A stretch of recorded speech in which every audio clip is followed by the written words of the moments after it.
કીચક મુખ્ય પાત્ર છે અને જનરલ ક્વેશ્ચન શોર્ટ નોટ બંને રીતે પૂછાય. કીચક એ વિરાટ પર્વમાં મુખ્ય હીરો નથી, મુખ્ય નાયક નથી, ખલનાયક છે, વિલન છે. રાજાનો સાળો છે એટલે રાણીનો ભાઈ થયો. પછી પહેલાંના સમયમાં આ બધું મને કંઈ લાગતું નથી, પણ આપણે દૈવત શાસ્ત્ર સ્વીકારીએ કે એને બીજા 105 ભાઈઓ હતા ઉપકીચક, પણ એ ખાલી ઉલ્લેખ છે. મૂળ તો કીચક છે અને રાજાનો સાળો હતો અને રાણીનો ભાઈ હતો, એટલે વિરાટ રાજમાં જ રહેતો હતો. વિરાટ રાજ એ મત્સ્ય દેશ, એને વિરાટ રાજાએ સેનાપતિનું સ્થાન આપેલું. સેનાપતિ હતો.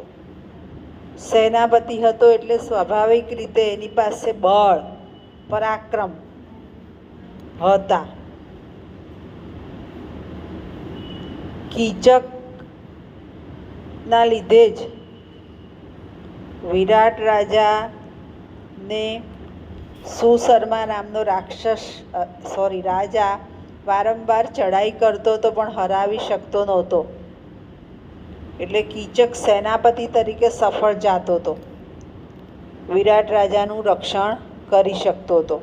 એટલે પોતે એમ કહેતો કે આ નગરીમાં, વિરાટનગરમાં, મત્સ્ય દેશમાં વિરાટ રાજા રાજા નથી, હું જ કીચક રાજા છું, હું જ બળવાન છું, મારી પાસે જ બાહુબળ અને પરાક્રમ છે.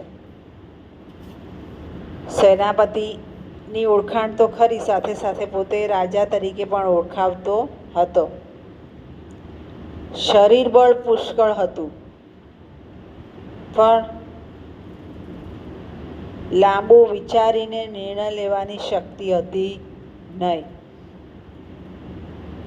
એટલે જ્યારે દ્રૌપદી અને ભીમ યુક્તિ કરે છે એને નૃત્યશાળામાં બોલાવવાની, ત્યારે સમજી શકતો નથી કે આ સૈરંદ્રીની યુક્તિ છે. બીજું એના ખલનાયક છે એટલે એનામાં જે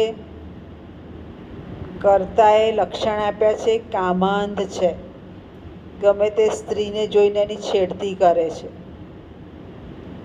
એટલે દ્રૌપદી દેખાવમાં સુંદર છે એટલે દ્રૌપદીની એ છેડતી કર્યા કરતો હોય છે.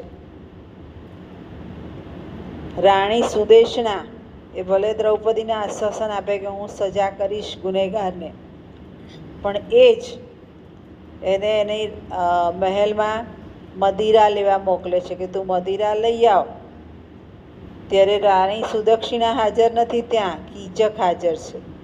એટલે રાણી સુદક્ષિણા યોજનાપૂર્વક સૈરંધ્રીને મદિરા લેવા મોકલે છે અને કીચક ત્યાં હાજર છે એટલે એ વળી પાછી એને છેડતી કરે છે. ને રાણીને આવીને કહે છે કે આણે આવું કર્યું. રાણી કહે છે હું ગુનેગારને સજા આપવા આવીશ, પણ એનો ભાઈ છે એટલે કંઈ કરે નહીં. બીજું, દ્રૌપદીનું વ્યક્તિત્વ આપણને ખબર છે તેજસ્વી છે, એટલે ત્યાંથી નીકળી જાય છે અને સભામાં આવે છે. રાણી સભામાં જ છે, કીચક પાછળ પાછળ આવે છે. એટલે સભામાં યુધિષ્ઠિર બેઠા છે. યુધિષ્ઠિરનું પાત્ર પણ આપણને ખબર છે કે હંમેશા મૌન જ રહે છે, નિર્ણય આપતા નથી. કારણ કે નિર્ણય આપી દે તો અજ્ઞાતવાસ ખુલ્લો થઈ જાય. એટલે એ એમ કહે છે કે ગુનેગારને જોઈશું ખરા, પણ તમે હાલ રાણી સુદર્શના પાસે રહો.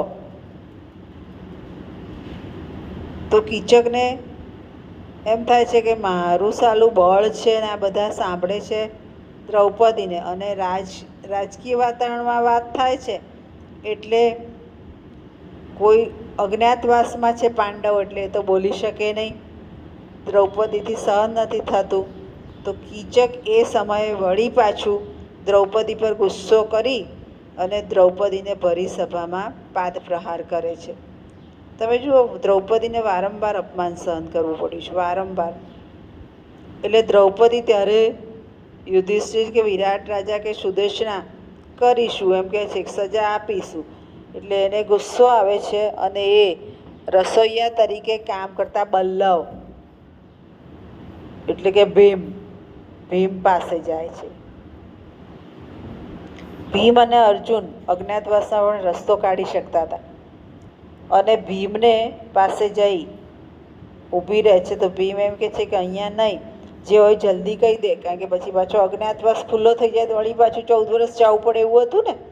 એટલે કહીને જતા રહે છે. એટલે ભીમ અને દ્રૌપદી પેલા કામાંધ કીચકને ક્યાં બોલાવો, તો કે નૃત્યશાળામાં બોલાવો એમ નક્કી કરે છે.